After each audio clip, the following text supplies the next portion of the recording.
My sincere greetings to everyone. And with this greeting, we are going to start this gathering. And as always, we will start with the recitation of the refuge and Bodhichitta lines 3 times. And as we all know, the purpose of this recitation is to help us to hold the mind, taking refuge in 3 jewels, and to hold the altruistic awakened mind, Bodhichitta. Taking refuge to the Buddha as one's own spiritual master, teacher, mentor. Taking refuge in Dharma as an actual means and methods to apply in our daily lives, to experience within ourselves, and taking refuge in Sangha as a spiritual friends whom that will share our experiences in the spiritual path, also learn from them. And taking refuge in 3 jewels in this way is not only occasionally, or not only when we have difficult times, but all the time, hold this mind. Whether our life is very successful, everything is going well, or currently facing challenges and difficulties, physically, mentally, financially, whatever. Of course, we should apply means and methods to ease those difficulties, challenges. But for our long-term means and methods to overcome, dukkha and the origins of dukkha, then think from our heart, 3 jewels are our refuge. Also, many of us follow Bodhisattvayana teachings, Vajrayana teachings, and for that, holding the altruistic awakened mind, Bodhicitta, is the key factor that Bodhisattva practices, Vajrayana practices to be very, very effective, successful. So therefore, holding this mind, as last Saturday briefly introduced, what is bodhicitta on basis on that quotation, those two lines. Bodhicitta, the altruistic awakened mind, has two strong aspirations, yearnings. First, yearning to serve all living beings. That yearning, desire, or that, the wanting to serve all living beings. That is the first aspiration. In Tibetan, it's called Dumba. And the second aspiration is to experience, in order to serve all sentient beings, then oneself to experience the fully awakened mind, the full enlightenment. So those two aspirations must be present to, within our mental continuum, within ourselves, to, to hold the bodhicitta. So that is something which always, every day try to encourage ourselves to hold the bodhicitta.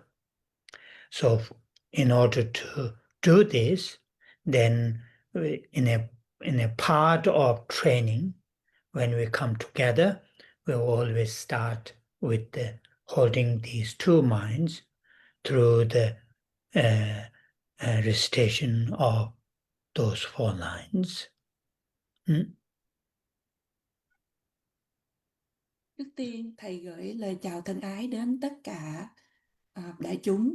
Và với lời chào này, chúng ta bắt đầu buổi pháp thoại ngày hôm nay.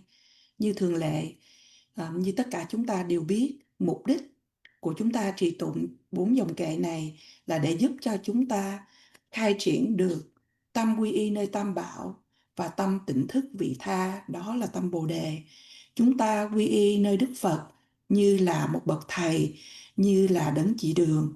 Chúng ta quy y nơi Pháp là những phương pháp thật sự để chúng ta có thể áp dụng trong đời sống hàng ngày, để chúng ta có thể trải nghiệm trong chính mình. Và chúng ta quy y nơi Tăng là những người bạn về tâm linh mà chúng ta có thể chia sẻ được những trải nghiệm chúng ta trong đạo lộ tu tập, và đồng thời cũng để chúng ta có thể học hỏi từ các chư vị. Và chúng ta quy y nơi Tam Bảo trong 3 phương cách như thế này, không chỉ thỉnh thoảng, không chỉ khi chúng ta gặp phải thời gian khó khăn, mà trong suốt tất cả những thời gian, cho dù là cuộc đời của chúng ta đang thành công, tất cả đều suôn sẻ, hay cuộc đời của chúng ta đang trải nghiệm qua những thời gian khó khăn về thể xác, về tinh thần hay về mặt tài chánh. Chúng ta áp dụng những điều này để những điều mà có thể làm giảm đi những cái khó khăn trong cuộc đời. Nhưng mà về lâu, về dài, Thầy nói rằng để cho chúng ta có thể vượt qua dukkha là sự đau khổ và nguồn gốc của khổ đau, thì kế đó chúng ta hãy nghĩ rằng Tam Bảo là những nơi nương tựa cho chúng ta. Và đồng thời, nhiều trong số của chúng ta noi theo Bồ Tát Thừa, Mật Thừa, Đại Thừa. Và như vậy, tâm Bồ Đề để mà duy trì, để mà có được như vậy thì chúng ta phải duy trì tâm Bồ Đề. Đây là cái yếu tố then chốt để giúp cho chúng ta thành tựu trong con đường tu tập. Như Thầy nhắc với chúng ta giảng cho chúng ta thứ Bảy vừa rồi, Thầy đã giảng cho chúng ta là tâm Bồ Đề là gì, dựa trên 2 dòng kệ mà Thầy đã trích dẫn. Và như vậy tâm Bồ Đề là dựa trên 2 sự khát khao hay 2 ước nguyện hay 2 mong cầu. Thứ nhất là sự khát khao để mà phục vụ tất cả chúng sinh, hay ước muốn để phục vụ tất cả chúng sinh mà trong tiếng Tây Tạng gọi là Dhamma. Và cái khát vọng, cái ước nguyện thứ nhì là để nhằm mục đích để mà phục vụ tất cả chúng sinh, thì từ bản thân của chúng ta muốn đạt được đến sự giác ngộ viên mãn. Và như vậy 2 ước nguyện này phải có mặt ở trong dòng tâm thức của chúng ta để cho chúng ta có thể duy trì được tâm Bồ Đề. Và đó là như vậy là một cái gì đó mà chúng ta nên tu tập hàng ngày để mà khuyến khích cho chúng ta giữ tâm Bồ Đề. Và để thực hiện điều đó, một trong những phần để mà chúng ta có thể luyện tâm đó là chúng ta khai triển và duy trì 2 trạng thái tâm này: trạng thái tâm quy y nơi Tam Bảo và tâm tỉnh thức vị tha, tâm Bồ Đề. Và vì lý do này chúng ta trì tụng câu kệ 4 dòng này.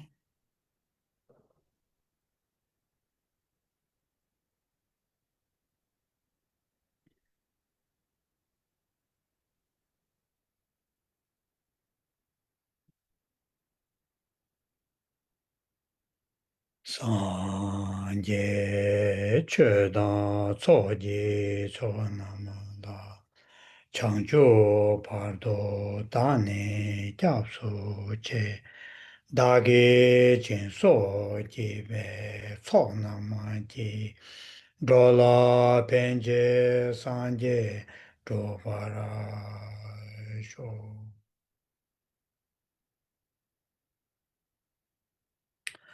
Sanje chedan tsoji chonamala chanju pardo dane gyapsu che dagi jinso jibe tsonamaji dola penje sanje dobara.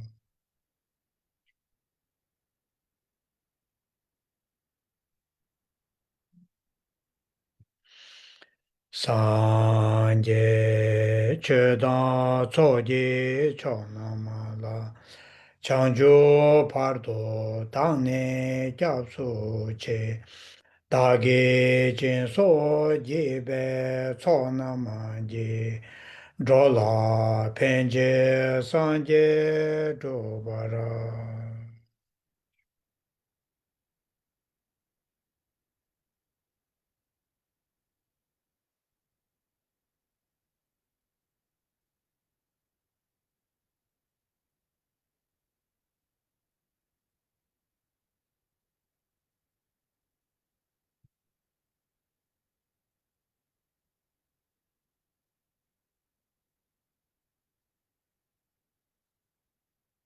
With the refuge and the bodhicitta as our main motivation to join this gathering and also to live our daily lives. Now I will say the Bodhisattva mantra, Om Amidevare. While I'm saying the Bodhisattva mantra, we all hold loving kindness and great compassion from the depth of our heart. And this loving kindness and great compassion will express towards all living beings without any exclusions.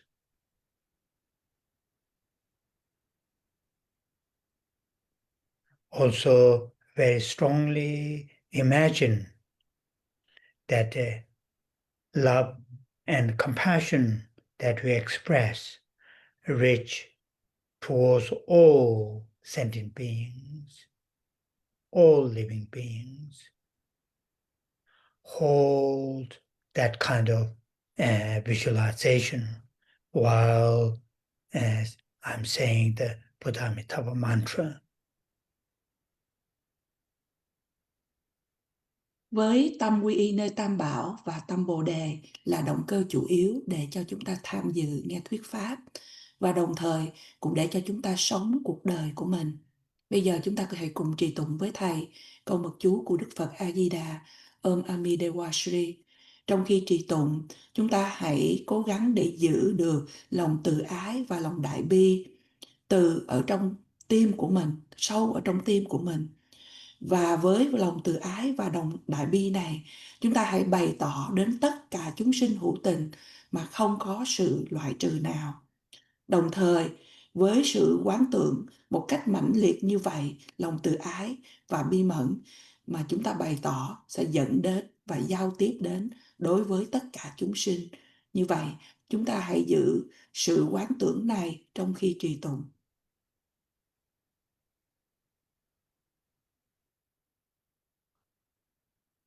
Om Amidewa Re.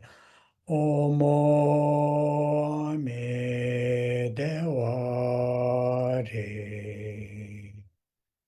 Om Amidewa Re. Om Amidewa. Om Amidewa Re. Om Amidewa Re. Om Amidewa Re. Om Amidewa.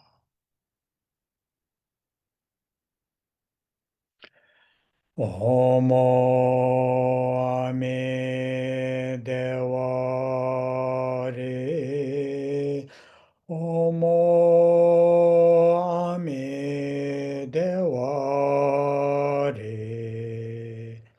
Om Amidewa Re. Om Amidewa.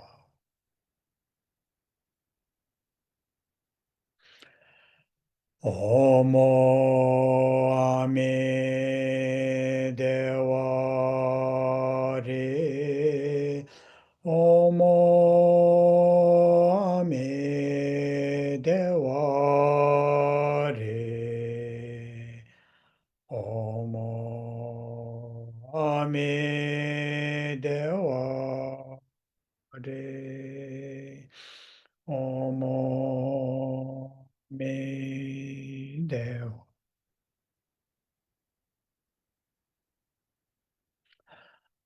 Om Amidewa Re. Om Amidewa Re. Om Amidewa Re. Om Amidewa.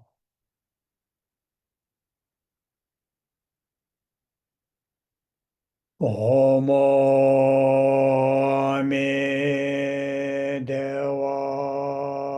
Re.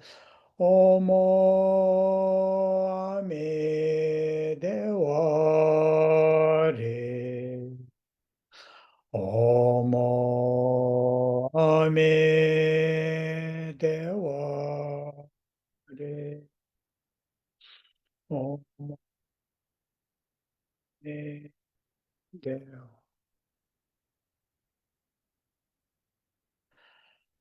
Om Amidewa Re. Om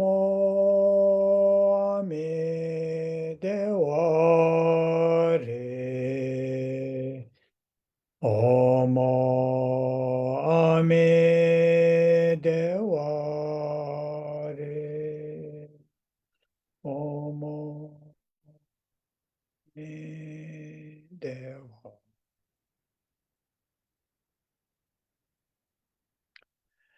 Omo me devare Omo me devare Omo ame devare Omo me deva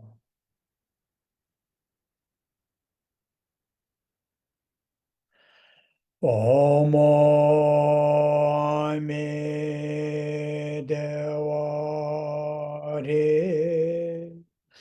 Omo ame devare Omo ame devare Omo me deva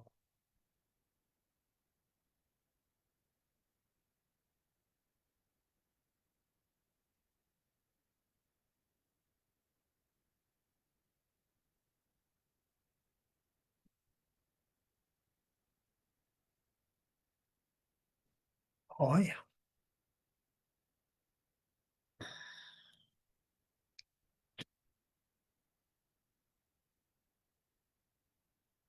Once again, I would like to remind to all of us, in general, whether we have any spiritual path to follow or not, for one's own sake, for one's own well-being, it is extremely helpful and useful to hold, to adopt, the positive mentality, mindset.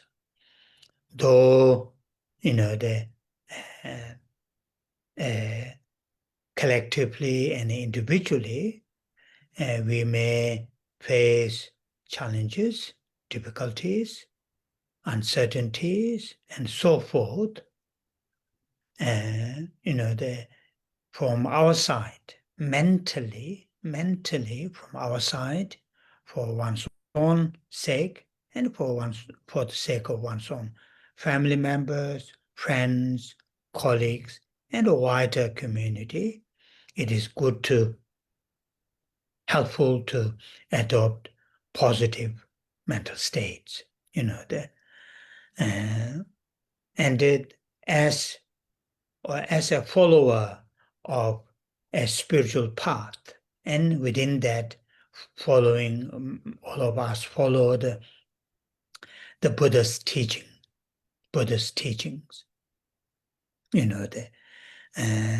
The world where we are, the lives that we have, is not perfect.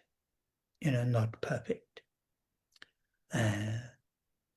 So, that understanding is extremely helpful.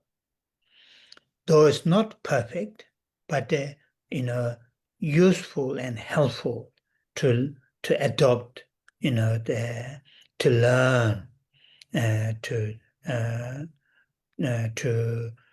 hold positive mindsets. When I say positive mindsets, realistic, not unrealistic positive mindset, but realistic positive mindsets. That is important. And our current, the topic is, the main topic is Bodhichitta. The text that we are reading is one way or another, from one angle to another angle. It is, explaining how to hold this altruistic awakened mind. In other words, if I don't use this long term, how to hold, this deep yearning to serve other living beings. Not all the time thinking just oneself, one's own needs. And that kind of mindset is very, very positive, mindsets. Whether we are able to, fulfill all the wishes of the all living beings or not, that is the difference. But from our side, to hold one, yearning, longing, desire, whatever term that we use, that serve to others. Then, as His Holiness Dalai Lama says very often, when we start to think well-beings, serving for many, many living beings, then our own, the needs or our own challenges to be solved become very, very insignificant. In that way, also it helps ourselves. So, the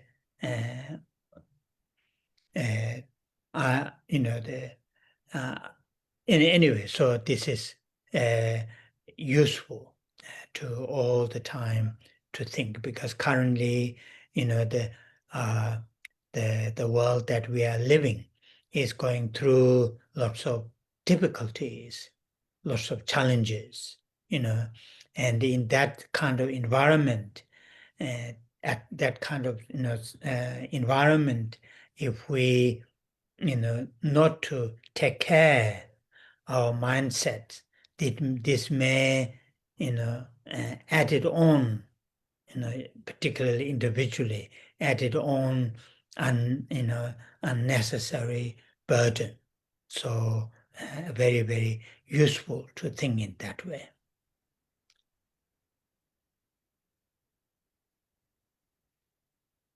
Một lần nữa, Thầy muốn nhắc cho tất cả chúng ta rằng là nói chung, cho dù là chúng ta có noi theo một đạo lộ tâm linh tu tập nào đó hay không, nhưng vì cái sự thân bằng cho chính bản thân cân bằng cho chính bản thân của mình, điều thật là hữu ích là để cho chúng ta tiếp thu hay tạo được một trạng thái tâm tích cực.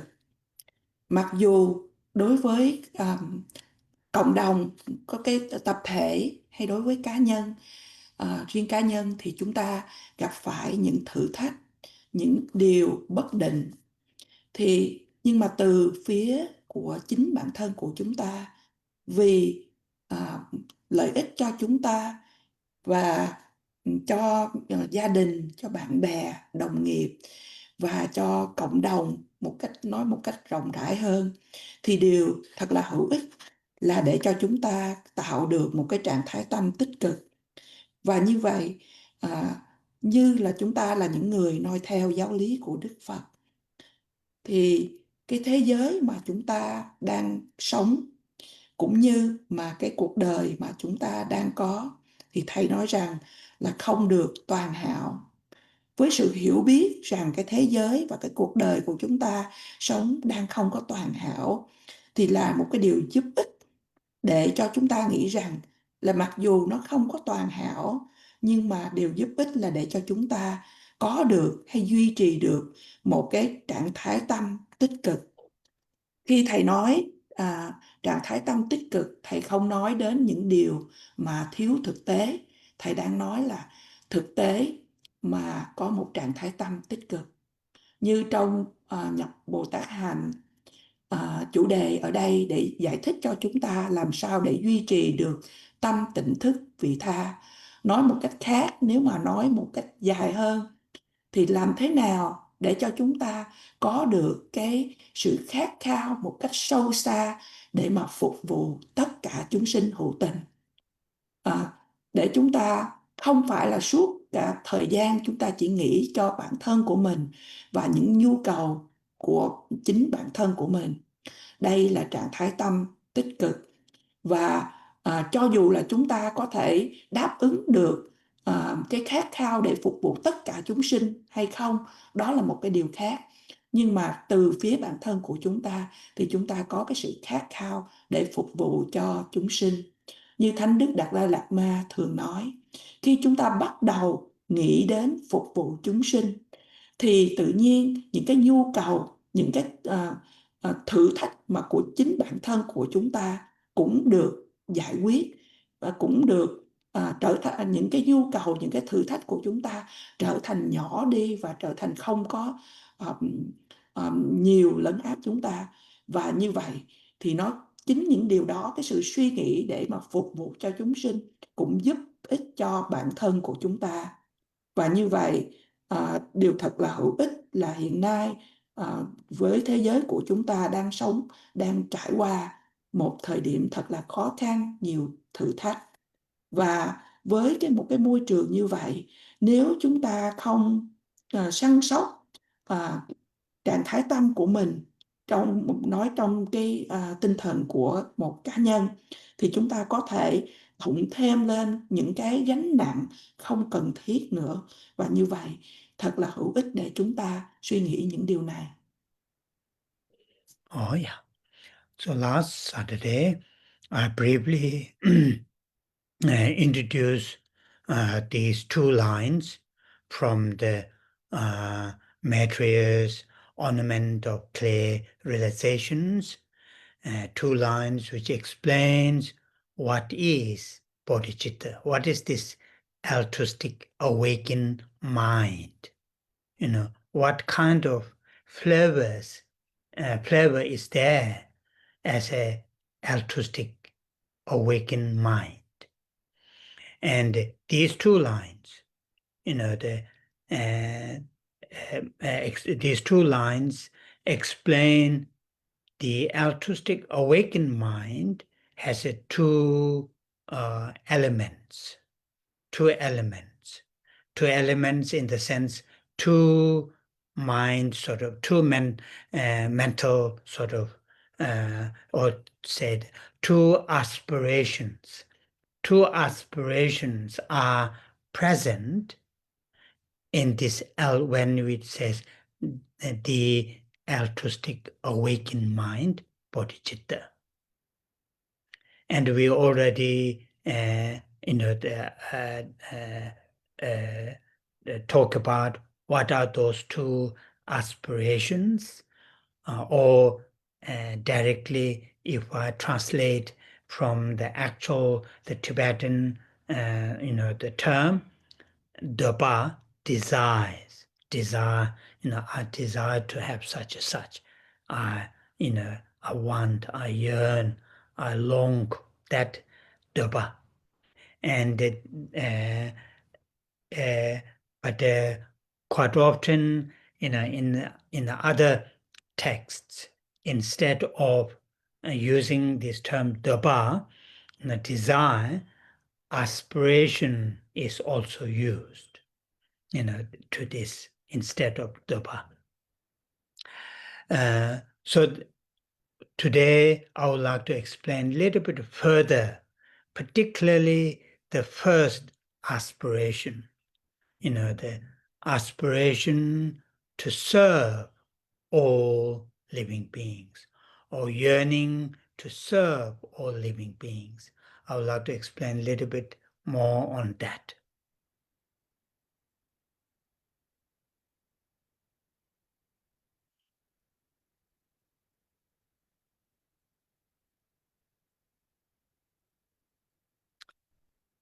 Lisa, you have switched off. Thank you, Rinpoche.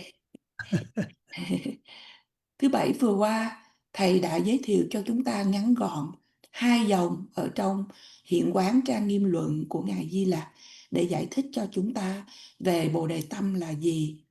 Và trong 2 dòng này nói đến 2 sự khát khao mà Thầy đã giảng cho chúng ta về 2 sự khát khao hay 2 ước nguyện này. mà trong từ ngữ tiếng Tây Tạng gọi là Dupa, đó là cái từ cuối của dòng thứ nhì, đó là cái sự ước nguyện hay là khát khao, mà thường thường trong những quyển kinh luận khác thì có dịch qua cái từ là có cái aspiration, hay là cũng là một ước nguyện. Và hôm nay thầy muốn giải thích cho chúng ta hơn nữa, đi xa hơn nữa về cái khát khao hay ước nguyện thứ nhất, đó là khát khao để phục vụ chúng sinh.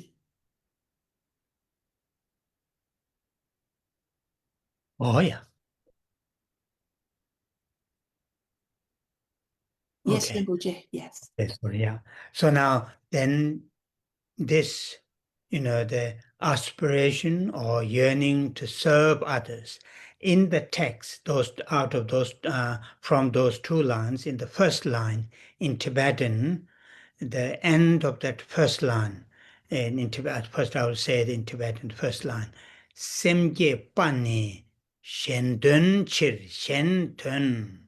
This, these two syllables. Shen is others, Tun is welfare, or the benefits, the benefits for others or welfares of others. So that is here we need to get very clear what kind of, that want to serve others, what kind of service that we would like to give. And so this is something important to for us when we try to cultivate this aspiration, because these two aspiration to benefit all sentient beings and aspiration to experience full enlightenment, these two aspirations need to be nurtured, need to be enhanced within ourselves.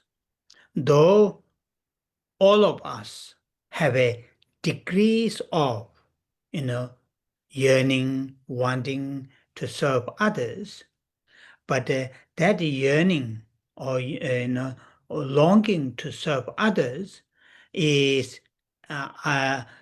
for many of us very weak, very partial, very selective, and very limited. Want to serve, that yearning to serve others. In terms of its strength, it is very weak, as soon as very weak in the sense the self-centered mind will occur, and that yearning to serve others will immediately disappear. It is very partial. Serve others may be very, very selective, not to all. In terms of the time, very, very occasional, not there within our mental continuum all the time. And our current main important point here is, when we say we would like to serve others, what kind of, things that we would like to serve? What kind of well-beings or welfares that we would like to, work for others? And that is here. And in that case, there are very clear statements are made by many great teachers. For example, there's this nice clear statement. Yeah, I can't remember exactly that master the text, but statement is this: Shentun ni. Shentun ni means welfare of others is, welfare of others is Shentun ni, Shengyu ki nyangdeso. that means Shenjuji Nyangde So, that means welfare of others is others mental continuum, or others to experience complete cessation of dukkha and origins of dukkha. Nyangde. Nyangde is that cessation, complete cessation of dukkha and the origins of dukkha is welfare of others. That is here for us need to remember when we say need to cultivate yearning to serve others, aspiration to serve others. In that, serving, it should, in that aspiration, must include that serving all living beings to experience the complete cessation of suffering and origins of suffering. That must be there. That must be included. Although there are many ranges, many kinds of services that we can serve living beings, from giving a cup of tea or showing the path that people lost, or giving a piece of cloth, the people who are suffering with the cold weather. From there to all living beings, to experience a complete cessation of suffering and origins of suffering. And that is here we should bear in mind.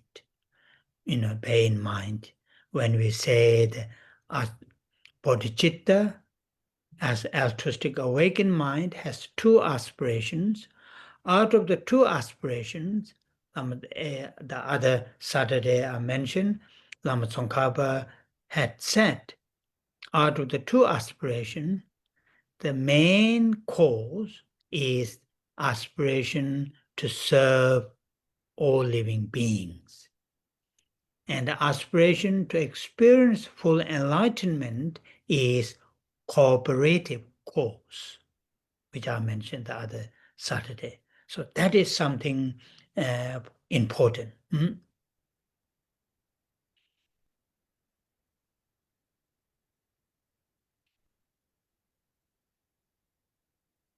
Kế đến, ước nguyện để phục vụ cho chúng sinh, mà ở trong dòng đầu của hai dòng kệ mà kỳ trước thầy đã giảng cho chúng ta, Semkepani Shendunchir. Từ Shendun ở đây, Shen là những người khác hay chúng sinh, Dun là đem lại lợi lạc hay vì phúc lợi của chúng sinh. Ở đây thì chúng ta cần phải biết một cách rõ ràng là chúng ta muốn phục vụ chúng sinh, nhưng mà chúng ta phục This is vụ. your house. This is a long time. No, I live in a beach house. Give me one second.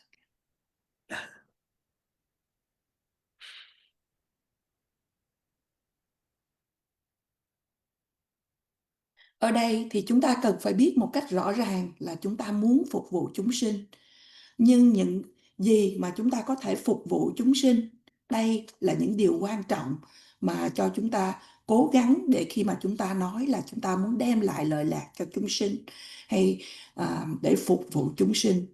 Thì trong hai ước nguyện để mà phục vụ chúng sinh và để đạt được toàn giác, mà chúng ta cần phải tăng trưởng ở trong chính bản thân của mình. Thì mặc dù là ai trong chúng ta cũng có một ít nhiều một gì đó để mà mong muốn phục vụ chúng sinh, nhưng những gì chúng ta muốn phục vụ, cái lòng mong muốn đó, ước nguyện đó thì thật là yếu, thật là thiên vị, thật là có cái sự lựa chọn và thật là giới hạn. Nói về sức mạnh thì nó thật là yếu. nó thật là yếu, là trong một chiều hướng, là khi chúng ta vừa khởi lên để muốn phục vụ chúng sinh thì cái tâm ái trọng của chúng ta lại xảy ra, và cái tâm ái trọng bản thân này thì nó lấy đi, và cái điều mà chúng ta ước nguyện để phục vụ chúng sinh ngay tức thì cái tâm ước nguyện này sẽ biến mất đi. Và khi nói đến tâm phục vụ chúng sinh của chúng ta thiên vị, bởi vì chúng ta lựa chọn mà chúng ta không có áp dụng đối với tất cả chúng sinh. Và khi nói đến cái thời gian mà chúng ta ước nguyện muốn phục vụ chúng sinh thì cũng rất là ngắn, rất là giới hạn, nó không có được liên tục. Và như vậy, khi nói đến phục vụ chúng sinh vì lợi ích của chúng sinh, thì những gì mà chúng ta phục vụ, những gì mà chúng ta nỗ lực để cố gắng để thực hành vì chúng sinh, thì ở đây trong một cái mệnh đề rất là rõ ràng mà thầy quên là từ ở kinh luận nào, nhưng mà đã được nói bởi rất là nhiều những bậc thầy. Thì cái câu này nói rằng là Sendu ni Sendu ki nyamte so, thì Sendun là vì lợi ích của tất cả những chúng sinh, và Sendun là để mà có được ở trong dòng tâm thức của chúng sinh. Và Nyamte là thầy nói rằng là sự chấm dứt một cách hoàn toàn sự khổ đau và nguồn gốc của khổ đau.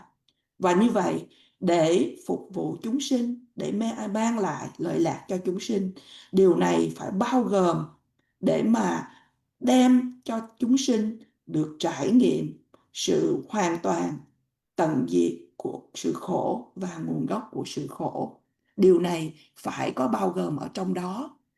Mặc dù là có rất là nhiều những phân loại khác nhau để chúng ta có thể phục vụ chúng sinh.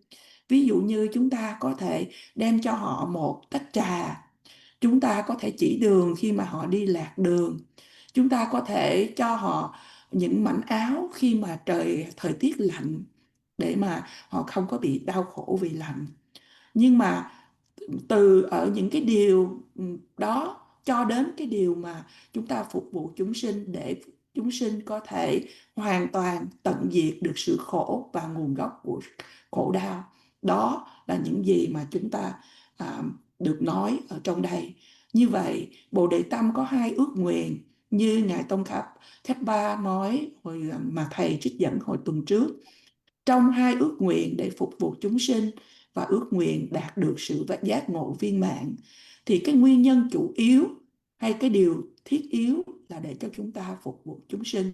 Và cái điều như là trợ duyên, bổ sung, đó là chúng ta muốn đạt được đến sự toàn giác để mà nhằm mục đích giúp đỡ cho chúng sinh.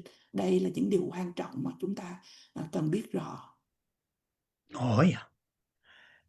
So in the training, what is required is training from the serving, at the small level. Whatever that we are able to serve, able to work, or able to serve others. But that is gradually need to train to extend. Then the welfare for others, not only the immediate needs. Although at our current level and practical level, it is what we can do, what we can serve is living beings' immediate needs: food, shelter, medicines, friendships, and so forth. That's what we can do. Again, that's in our training. But in this training the mind, my main point is also we should all the time remind ourselves, that these are the temporary needs for the living beings. For the living beings, long-term need is completely free from dukkha and origins of dukkha. Origins of dukkha. That also need to be provided, need to be,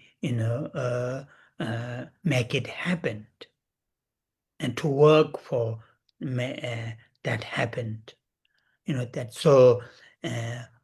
Working for the sake of others. Others here include all sentient beings. It need to look at the two stages. The living beings' immediate needs that we can, work, serve, provide, but also, the living beings' long-term needs also, to bear in our mind, then train our mind. And so that is one thing. It is very, very important to bear in mind when we say welfare of all living beings. What kind of welfare that we are talking about, that we should be thinking about? Immediate needs as well as long-term needs. That's very important one.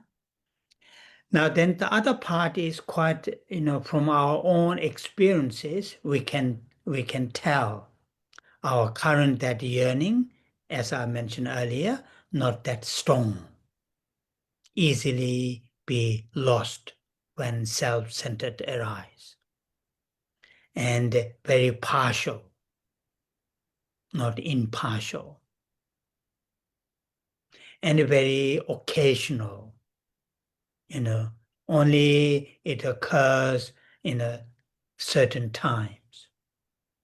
So these are, we all know from our own experiences. So therefore, it must be very, very strong in the sense, self-centered mind, not to be occurred. And it must be very impartial. That means regardless of, what connection that we have, but have a, the must include all living beings, should not exclude anybody, even, the somebody that, give us very, very hard time. That person or that group must be included. So impartial. Then in terms of the time, not occasional, all the time.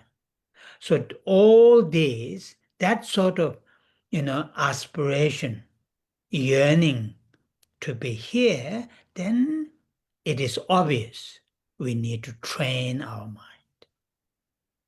Without the training, we will not experience that out of the two aspiration, this first aspiration to serve all living beings.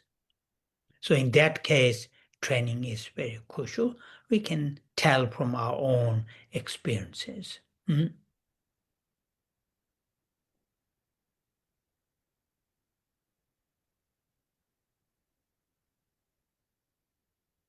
Như vậy, trong sự luyện tâm, những gì mà cần thiết để mà cho chúng ta có thể phục vụ cho chúng sinh ở cái mức tầng mà chúng ta nói là thực hiện những cái điều nhỏ, những gì mà chúng ta có khả năng để phục vụ cho những người khác.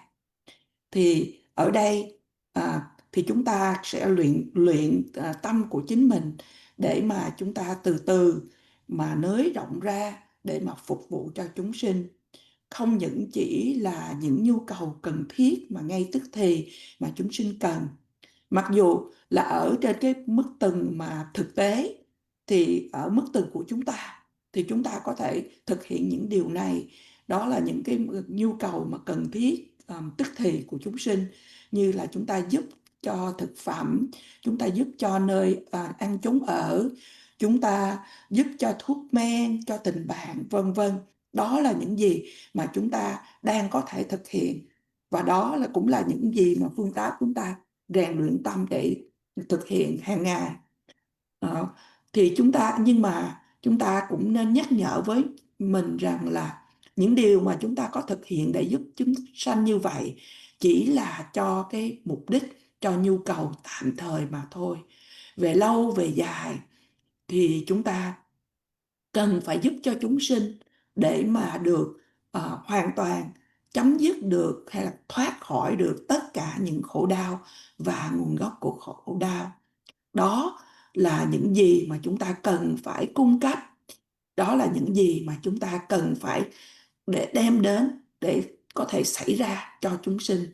Và như vậy, để mà chúng ta có thể thực hiện để mà giúp đỡ cho chúng sinh hay vì lợi ích của chúng sinh, thì chúng ta cần phải nhìn vào có hai giai đoạn. Giai đoạn thứ nhất đó là những nhu cầu cần thiết mà ngay tức thì đây là để cho chúng ta cung cấp để những cái điều mà chúng sinh cần, và chúng ta cũng cần phải mà phục vụ chúng sinh cho cái mục đích dài lâu.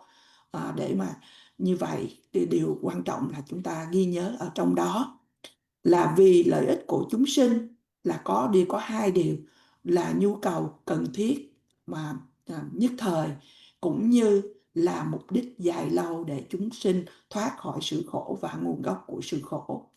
Và cũng từ trong một cái khía cạnh nào đó chúng ta có thể thấy rằng là cái sự khát khao của chúng ta thì yếu, bởi vì là bởi vì cái tâm ái trọng của chúng ta nó xảy ra và nó lấy đi cái tâm mà muốn phục vụ chúng sinh đó. Thì như vậy chúng ta cần cái trạng thái tâm mà để mà mong muốn phục vụ chúng sinh đó một cách mãnh liệt hơn, thì chúng ta cần cái tâm ái trọng bản thân của chúng ta không được xảy ra hay giảm dần đi.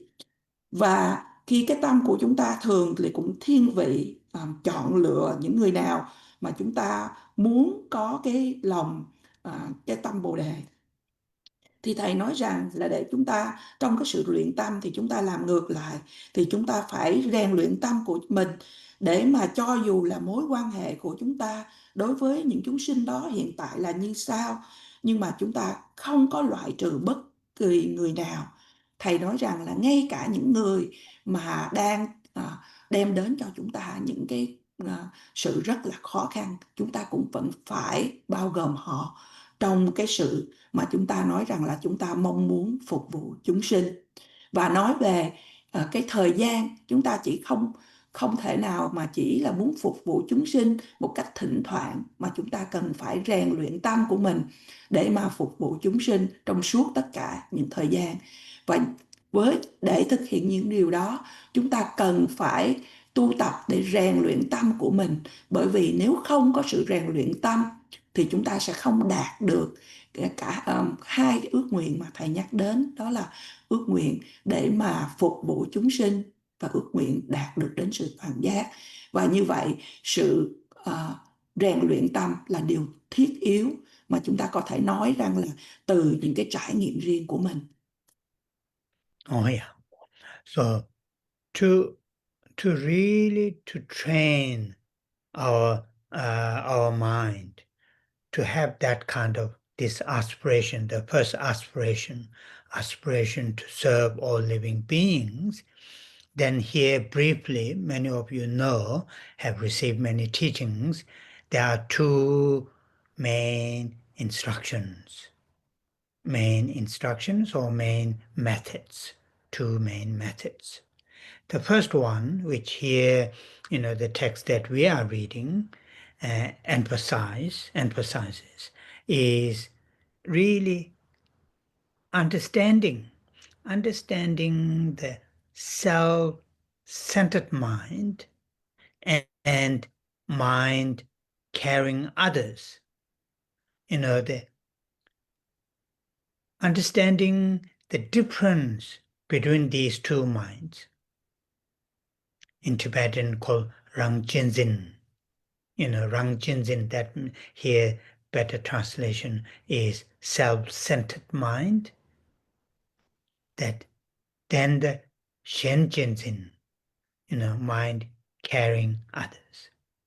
So really from our, initially listening from those great teachers' teachings, and then day by day bringing down to our heart levels, and, through our daily experiences,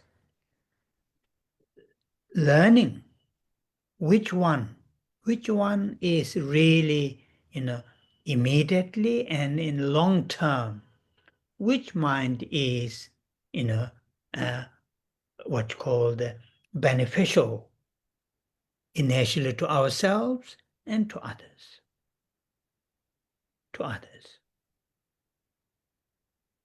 That's the, the method which is called, the equalizing and exchanging oneself with others. That's what this Shantideva text, teaches. The other method is really learning that all living beings are very dear, very close to ourselves. Very, very dear, very, sort of important for us, for ourselves, for oneself. And through that, cultivating, yearning or aspiration to serve all living beings. Those are the, very briefly at this stage, two different methods to cultivate this aspiration to serve or work for the well-beings of all sentient beings. So I will not go to explain the second aspiration to experience full enlightenment.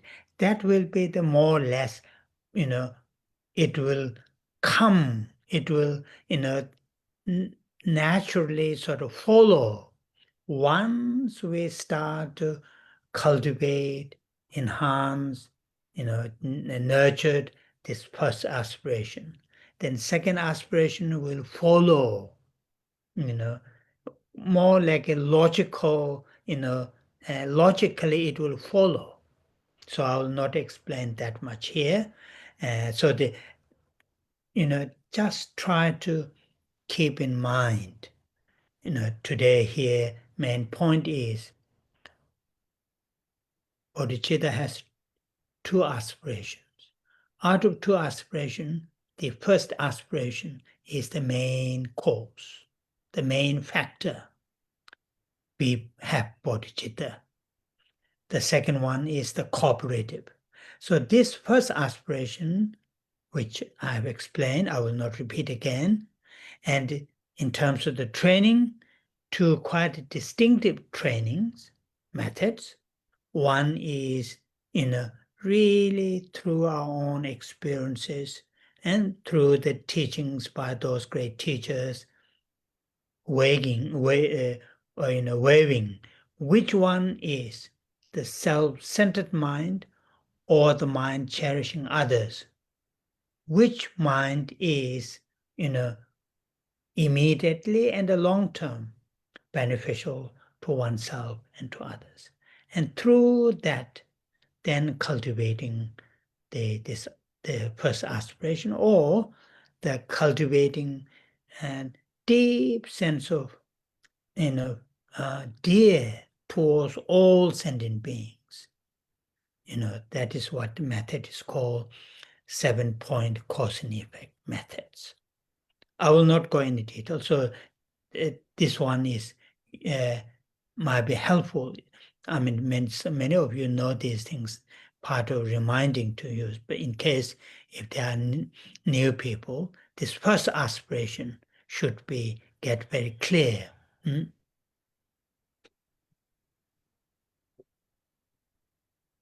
Để mà chúng ta thực sự có thể rèn luyện tâm của mình để có cái ước nguyện đầu tiên này, đó là ước nguyện để phục vụ cho chúng sinh.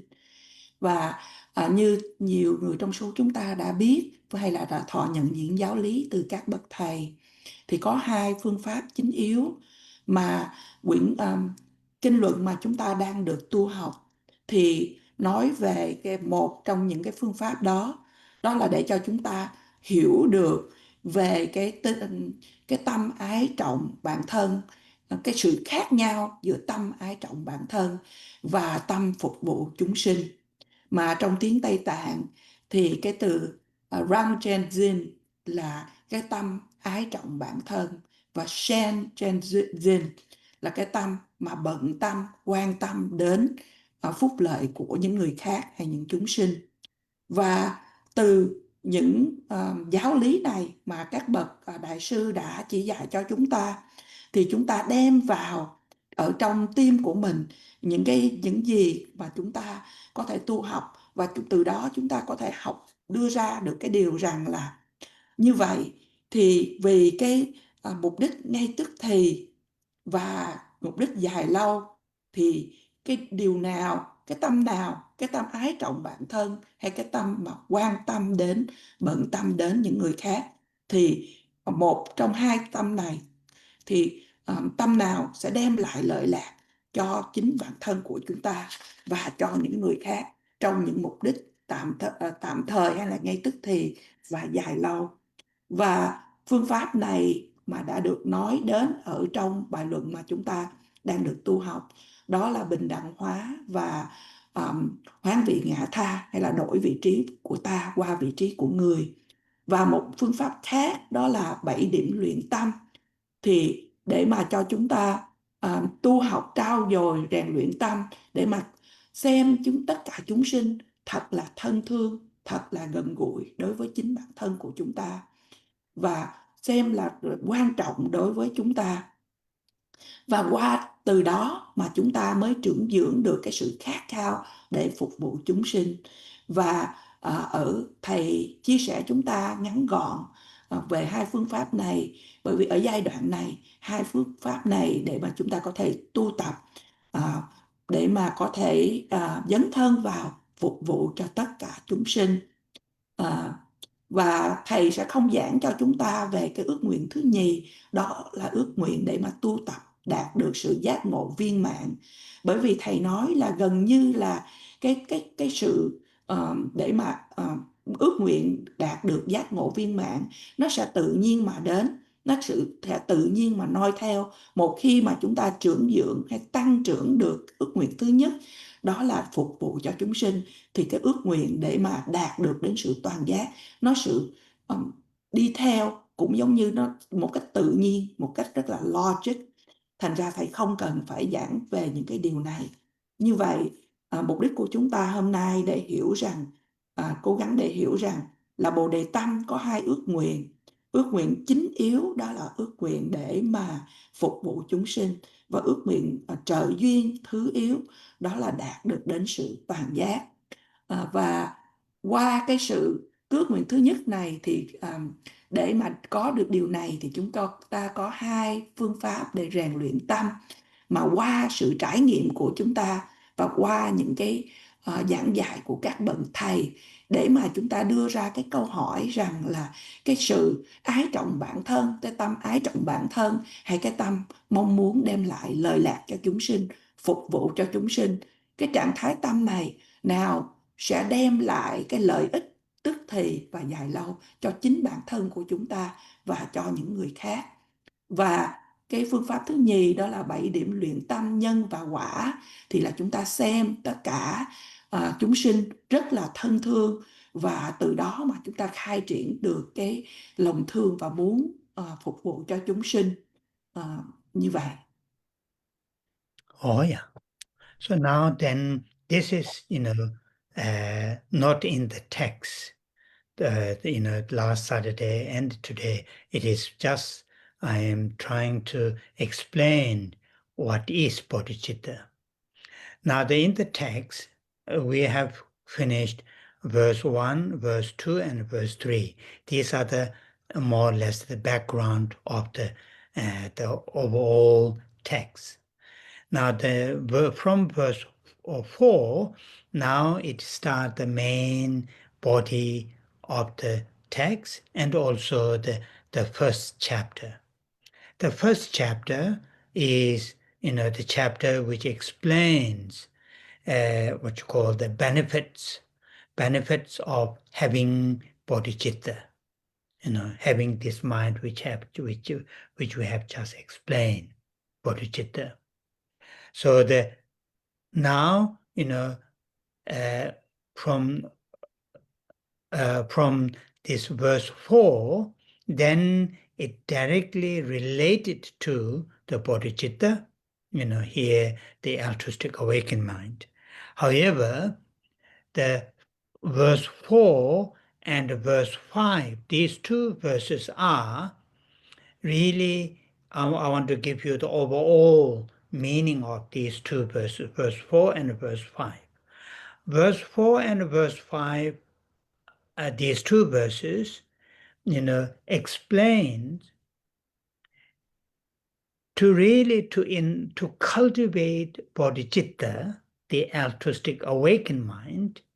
If we have a yearning to cultivate bodhicitta, if we have a desire to have a bodhicitta, then this, our current human existence, is the best, what you call the best existence, best existence. In other samsaric existence,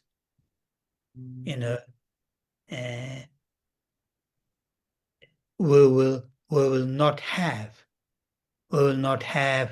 all the favorable conditions externally as well as internally to really work to cultivate bodhicitta. Verse 4 and verse 5. And that is the overall meaning of these two verses. Now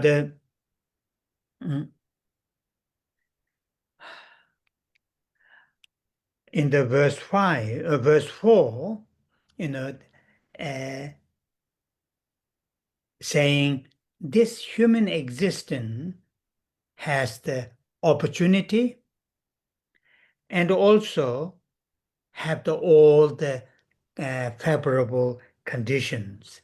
And here, in Tibetan, the Tibetan term is teljor. In English, it is translated here saying ease and wealth.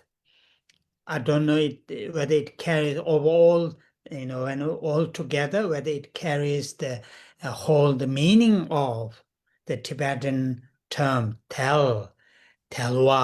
That means have a leisure or have a time, have an opportunity, have a time and have an opportunity.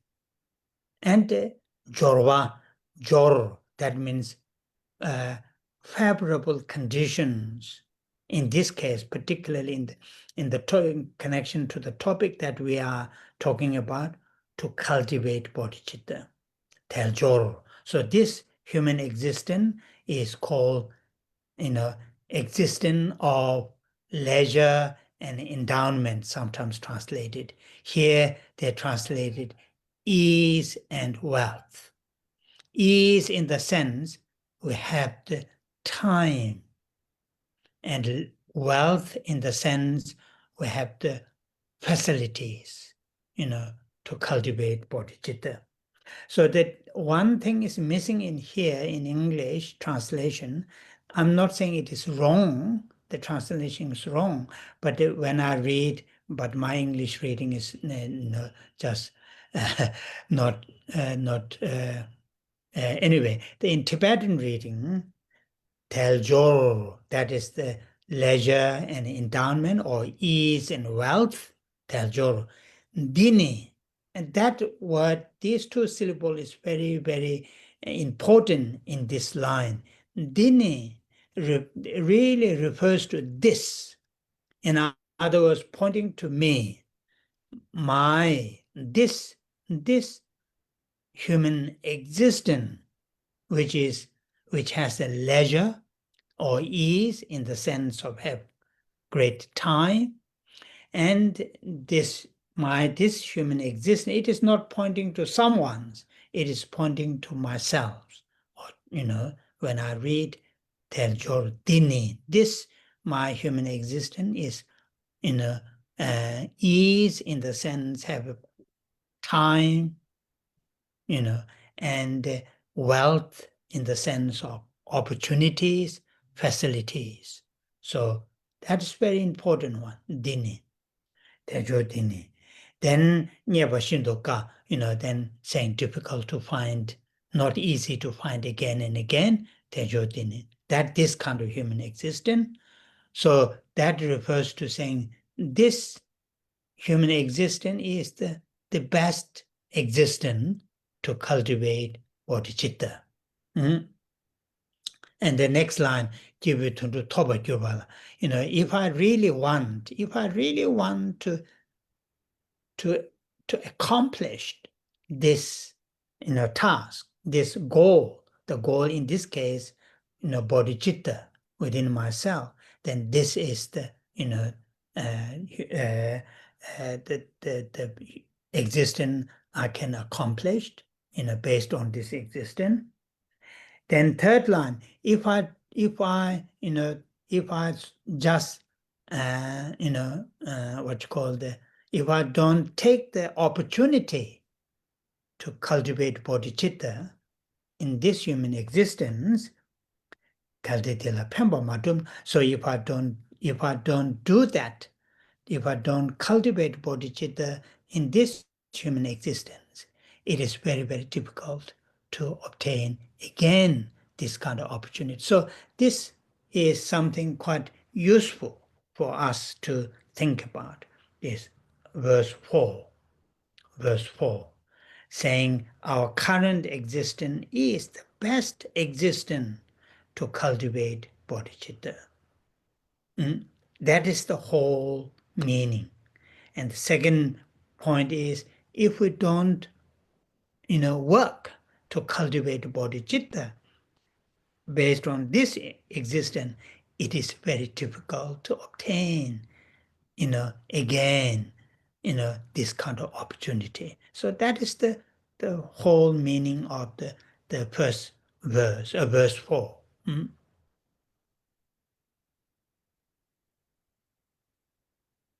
Trong đoạn kệ những gì mà thầy vừa giảng cho chúng ta thứ Bảy tuần trước và tới bây giờ thì nó không ở trong quyển kinh luận Nhập Bồ Tát Hạnh, và thầy chỉ giải thích cho chúng ta là Bồ Đề Tâm là gì. Và trong quyển luận Nhập Bồ Tát Hạnh, trong chương 1, từ đoạn 1 đến đoạn thứ 3, thầy đã giải thích cho chúng ta trong những buổi thứ Bảy vừa qua là giảng về nền tảng, bối cảnh của kinh luận này. Và từ đoạn thứ 4 trở đi là nói về đoạn chính. Và như vậy ở trong chương 1 nói về lợi lạc của Bồ Đề Tâm. Và bây giờ từ đoạn kệ thứ 4 thì nói trực tiếp về Bồ Đề Tâm. Tuy nhiên trong đoạn kệ thứ 4 và thứ 5 nói đến, thầy muốn giảng cho chúng ta về ý nghĩa chung tổng quát, là giải thích cho chúng ta để mà chúng ta thật sự có được hay trưởng dược được Bồ Đề Tâm, là tâm tỉnh thức vì ta. Nếu chúng ta có cái sự khát khao để có Bồ Đề Tâm này, thì kế đến thì cái sự hiện hữu mà mang thân người hiện tại của chúng ta là cái sự hiện hữu tốt nhất để chúng ta có thể trưởng dưỡng tâm Bồ Đề.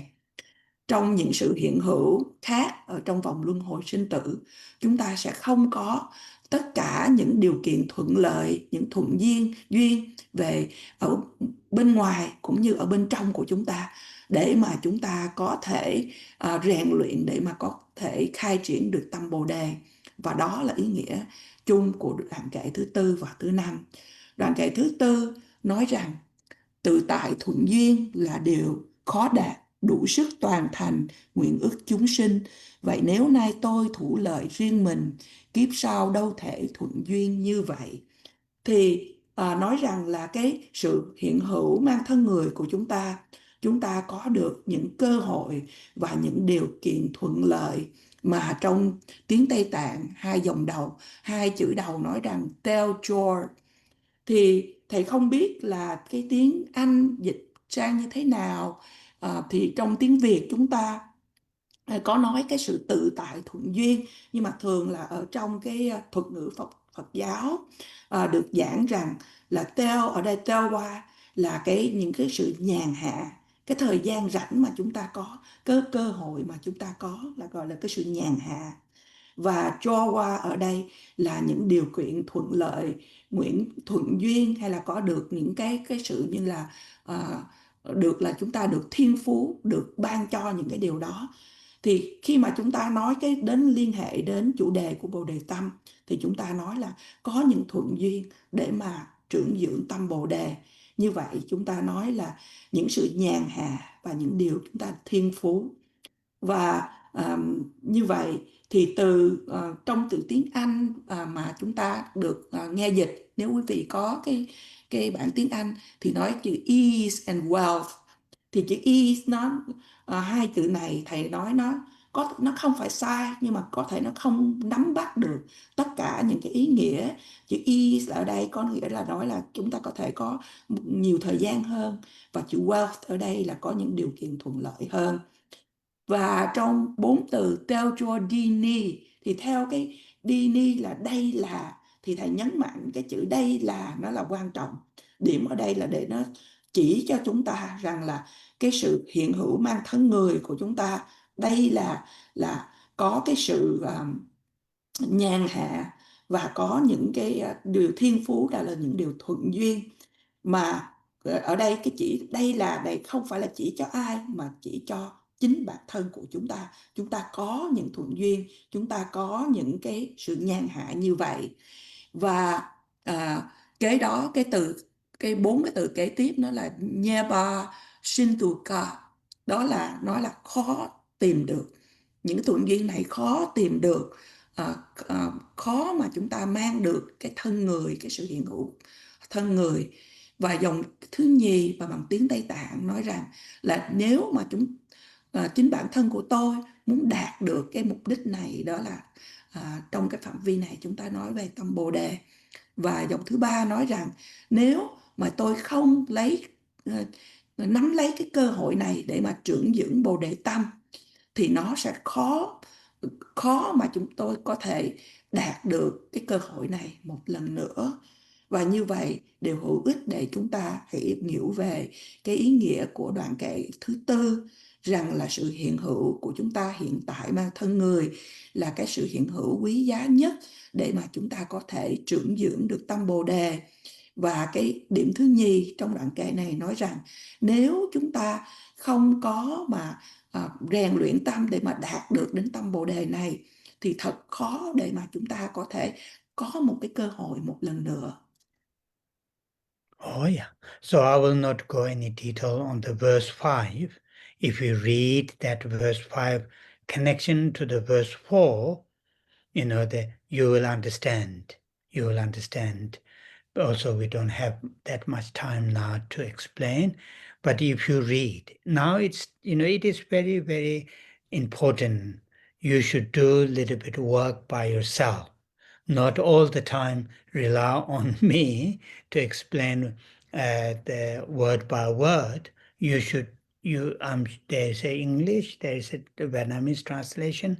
Read, think, contemplate, read, again and again. More you read, more you think, and things will get clearer and clearer.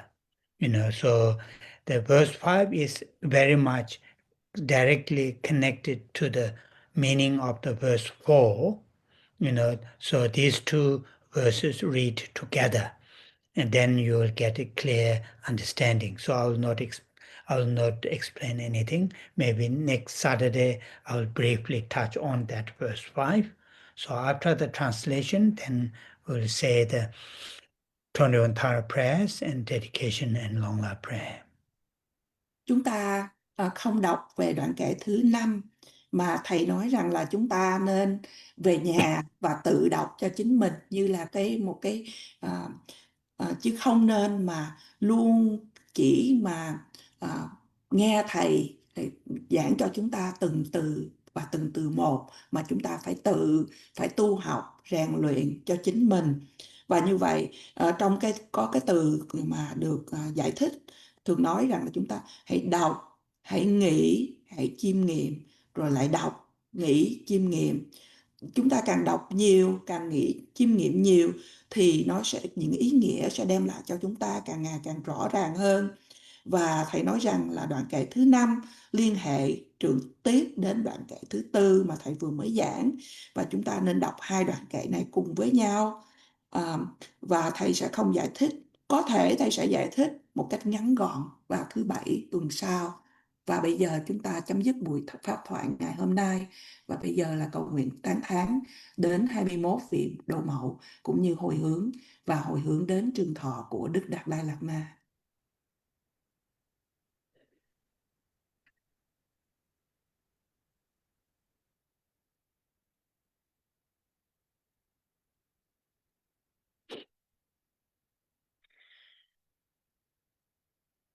Om je zu ma pa ma do ma la cha ce lo.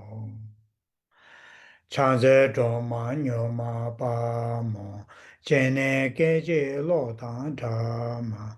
Je de sum gu chu je she le je. Ke sa ra che wa le ne jong ma.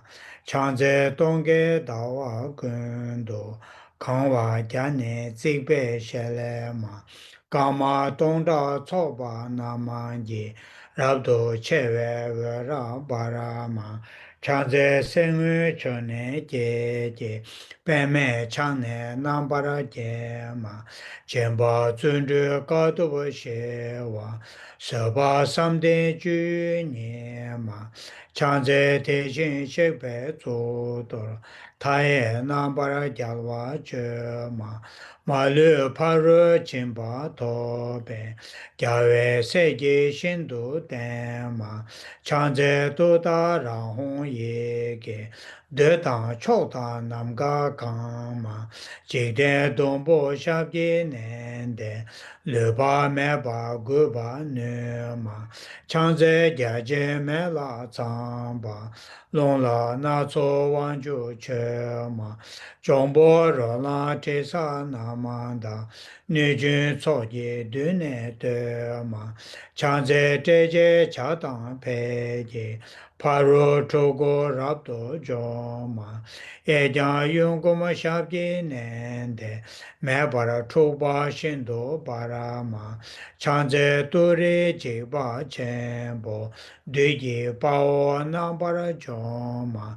Chu je shen ne cho nye den ze.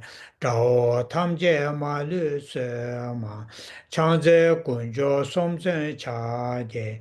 Se me to ka nam pa ra je ma. Ma lu cho je ko lo jen be. Rang je we je cok nam cho ma. Chang ze rab do ga wa je be. O jen we je chen wa pe le ma. She pa rab she do da ra ye. De dang jik den wang do ze ma. Chang ze sa shi kyung we cho nam. Tam je gu ba nu ma nye ma. Cho nye ye wa ye ge hong ge. Pong ba tam je nam pa ra cho le ma. Chang ze da we dong bo o jen. Jen ba tam je shen do pa ra ma. Re pe chue ne we ba me le. Da pa ra shen do we ra ba ze ma. Chang ze ge be ta ma me tar. barwe chengwe une ne ma ye jang yung kumo kune koro ke traye pung ne na para cho ma chanze sa shi ngo la cha ke tel je ne ching shab je tong ma chonye chenze ye ge hong ge renpa tumbo nam ne ge ma chanze de ma ge ma she ma nyāngen dēshēn chū nye ma sōwa om dāng yang dā tēnbē tīkpa chēnpo chōngpa nye ma chāngzē gu nē kōrawa gāwē dāyē lū nē nāmbara kēn ma yīgī chūbē ngā nē gōbē rīkpa hōng lē chōma nye ma chāngzē tū rē shām nē dābē hongge nambe sabe nye ma re ra men da ra dan be je jigden somna yo wa nye ma chanze la ye cho ye nambe re da da jen cha na na ma da ra nye ju pe je ye ge do na ma lu pan ne se le ma chanze la ye cho na ma ja le po ha dang mi am je ye den ma gu ne go ja ga wa je je zhe dang me la ma ngen ba se le ma chang ze ni ma da wa je be ji ni po la we ra wa se le ma ha ra ni ju do da ra ye shin do cha be rim ne se le ma chang ze ti ni sum nam ge be shi we tu dang yang da den ma den da ro la ne ju cho nam chong ba tu re rap cho ni ma za we nga je de ba de dang chang ze wa ne ni shu za je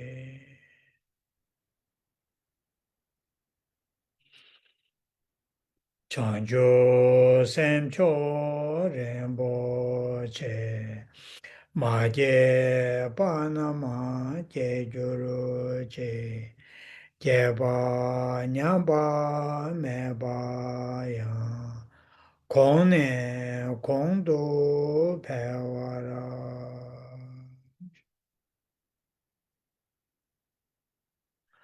kang re ra we kor we shen kang ma de pen dang de wa ma lu jong we ne chen re se wa ten zin jia zo ye sha be se de pa do ten ju ro.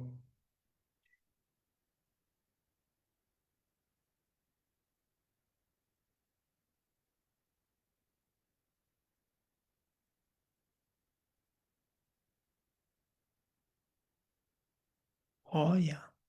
Thank you very much. Thank you very much. Thank you, Oh, Rinpoche. Thank Yeah. you very much. Thank you, Thank Rinpoche. you. Khensur Rinpoche. Thank you, Rinpoche.